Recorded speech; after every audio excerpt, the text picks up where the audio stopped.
Greetings, everyone, and welcome to the Mike and Jeddy Show. I mean GameCola podcast. This is podcast number 39, and only Michael Gray and I have shown up. Since there were so many podcasters last time, I made this at a more inconvenient time, and this is what happens. So, Michael Gray, introduce yourself. My name is Michael Gray, and as Jeddy said, this is an inconvenient time. It is currently 3:15 in the morning, so then that means it's like 6:15 in the morning East Coast time? Yes, on a Tuesday. On Tuesday, wow. Yes. This is so confusing. Well, I thought it would be good before work. Mm-hmm. So, that makes sense. Then I can go straight from the podcast into work. Okay, so podcast number 39, really? Yeah, we've been around for quite some time, haven't we? If that's one podcast per month, that's 3 years worth of podcasts.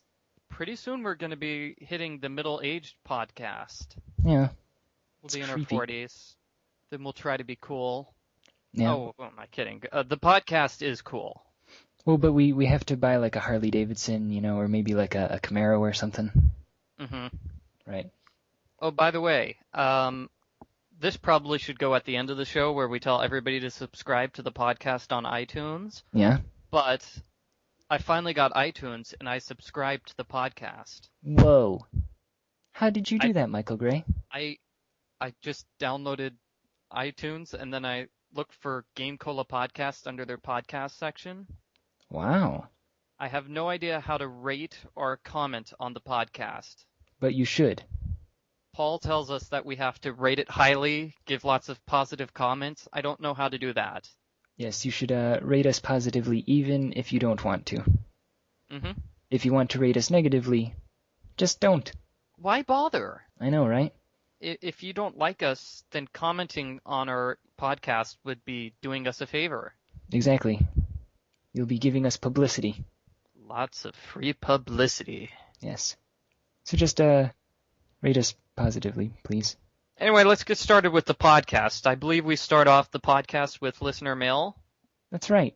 Actually, I have quite a significant amount of listener mail this time. The first one is actually in reference to podcast number 37, because in between recording podcast number 38 and uploading podcast number 38, we got some listener mail. This one is actually directed at you, Michael Gray. Okay. It says, No remake of FF7. Bad Michael Gray. Actually, I think it was Paul Franzen who made the comment about FF7 remakes. Which one was podcast number 37? Because I agree with you, I never said anything about a remake of the Final Fantasy series. Or Final Fantasy 7? Yes. I've never played that one. I'm not a big fan of Final Fantasy 6, to be quite honest, and I hear it's the same as that, except not. It's in 3D, kind of, if you can call it that. Oh, so then they need to make a 3D remake of this. Yeah. Well, I believe what Paul was saying is that FF7 had horrible 3D graphics, and there should be an HD remake. And Sax Dude Malloy was trying to tell us that there should not be a remake of Final Fantasy VII. Now, there's actually a whole rest of the email here, so I'm going to continue with that. Oh, you asked me which podcast was 37. That was 2 podcasts ago. I think we were talking about E3 predictions. I'll take a look at this. Where can we find this podcast and all the other podcasts? If you go to GameCola's website, gamecola.net, on the front page on the lower left, you will see podcast. Mm-hmm. GC podcast number 37, this thing came apart with the picture of some kids staring at me, all confused. That's, Salute Your Shorts, Michael Gray. I didn't recognize them. I'm sorry. I was going to say, I would think of anyone. You should recognize the cast of Salute Your Shorts. It's strange. I should, but I don't. I think all I remember of the show, I remember a couple of things, like the character named Michael, who I remembered because he has the same name as me. Yeah. Didn't he leave, after the first or second season? That I don't remember. They had, one of the characters left the cast, and it made me very sad because I thought he was Michael. Oh, that would make me sad as well. I only remember 2 of their names, Donkey Lips and Rosebud. I don't remember the rest. That's more than I remember. I remember the announcer who was always talking through, what do you call it, the announcer box? Yeah. That was always during the ending credits, because that was back when they actually showed ending credits for TV shows on TV. Yeah. And nowadays it's just, here's a preview of what's coming up next. Yeah, whatever happened to credits? I don't know. On the next exciting episode of Dragon Ball Z. Oh, sorry. That was actually my favorite part of the Dragon Ball Z series, to be honest. Just the previews? Is the previews, because obviously the person who did the previews had no idea what the names of the episodes were. And so the title of the next episode would be a spoiler for the episode. Yes. Yeah. So you'd be saying, was like, will Goku win this fight against Recoome, or is he going down? And then the title of the episode would play, and it'd be Recoome wins the fight.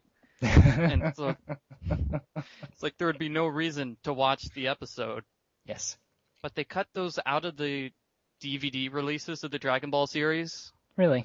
Yeah, it made me very upset, because that was like my favorite part. Actually, I have Robotech on DVD, and one of the things that made me so very happy was that they included the little outro and intro for commercials. Yeah. So I had to stay tuned to this channel. That just made me happy. They did that for the Dragon Ball Z DVD releases too, which make no sense because they cut those out. Yeah. Of the American release version, but they put those into the DVD? Yeah.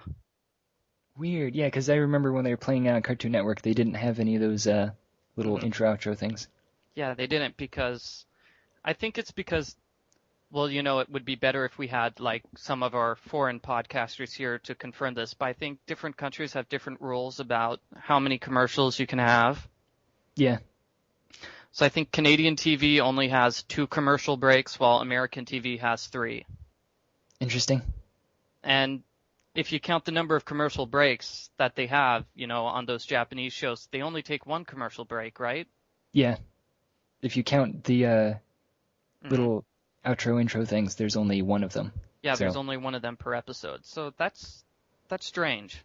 Yeah, but what was it? I thought there was some regulation as well about advertising to children, and the reason that they put those little things in was to denote this is not part of the show, this is an advertisement. Mm-hmm. You have to explain this to children, so it's we'll be right back, after these messages, Yeah, it's interesting. And this is actually related to our original topic of Final Fantasy VI. If you watch my video walkthrough for what was our original topic? Final Fantasy VI or 7? 7. Wow, okay, never mind. But if you watch my video walkthrough for Final Fantasy VI, I pretend to be the Dragon Ball Z announcer at 3 points in the video walkthrough. And I just recap everything that's happened so far. Wow. In a strange voice. It was one of the more amusing things to make in the video walkthrough. I should go watch those at some point. Watch the ones for the Zelda Majora's Mask walkthrough instead. Those are better. I actually knew what was going on in the Majora's Mask plotline. I couldn't understand what was going on in Final Fantasy. I'll call it Final Fantasy 3 for your sake, Jeddy. Yes. Final Fantasy 3. I get confused about that quite often. Well, then which one is Final Fantasy 2 in that sequence? 4. 4. Okay, yeah, that's the other one people like. I like it at least. Well, I mean, those are the games. I mean, nobody ever talks about Final Fantasy 2 or 3 or 5 if you want to count the alternate sequence, so it makes sense that they would be skipped. Well, but I think that may be because they weren't released over here. I mean, Final Fantasy 3 and 5 are sort of unique. I think they didn't come out over here because they thought Americans would be confused by the job system. Mm-hmm. But that actually made the games kind of interesting. Now, granted, Final Fantasy V was kind of a horrible game, but the job system was neat. I don't know. Well, all I remember is playing number 2 for the NES and dying on the first battle, and then I just gave up. And then I find out like 5 years later that you're supposed to die in that battle. Oh. It's one of Oh those yeah, battles that's right. Yeah, I where they remember put that. you up against the final boss for the first battle and you're supposed to lose. And Yes. then I just felt stupid. And you never played it again. Well, I felt stupid the first time I played Final Fantasy III. This would be the SNES one because I couldn't find the first place you're supposed to go. You're supposed to go to Figaro Castle and meet Evan or whatever his name is, the king. Edgar, right. Well, I got the E. And I couldn't find the stairs in his castle, and it literally took me 20 minutes to find the pixel which is supposed to represent stairs. Wow. And that's part of the reason, I think that's why I hate the game so much, is just at the start of the game, it's like a 20-minute ugh. That's fun. Mm-hmm.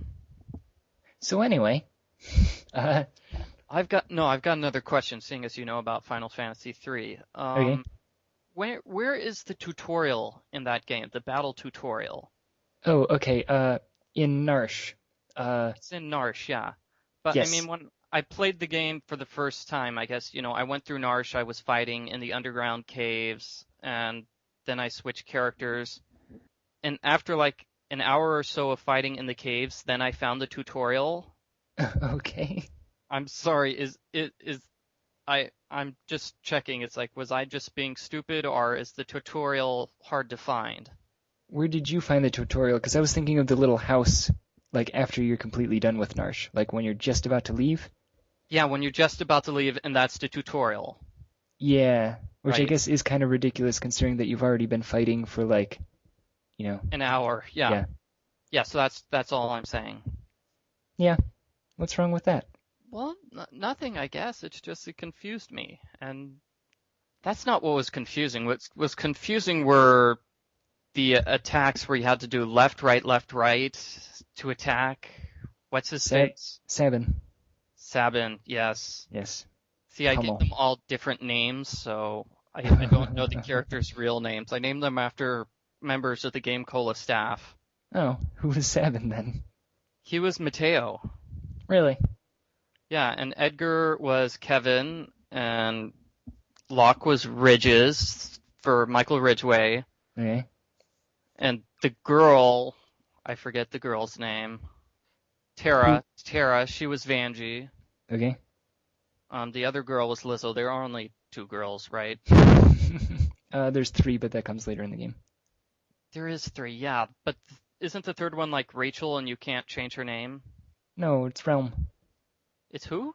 Realm, the little girl. Oh yeah, that's Realm. Okay, that was Kate then. You're right. There is a third girl. I never used her in my party because she was so useless. Only kind of. Well- Actually, she's the most powerful magic user. So, like later in the game, if you level her up, Mhm. she's basically the only character worth caring about. Yeah, that's something I noticed in the Final Fantasy series is that it's usually the girl characters who are the magic users. Of course. I'm not sure if that's making a statement about girls or something. I don't know.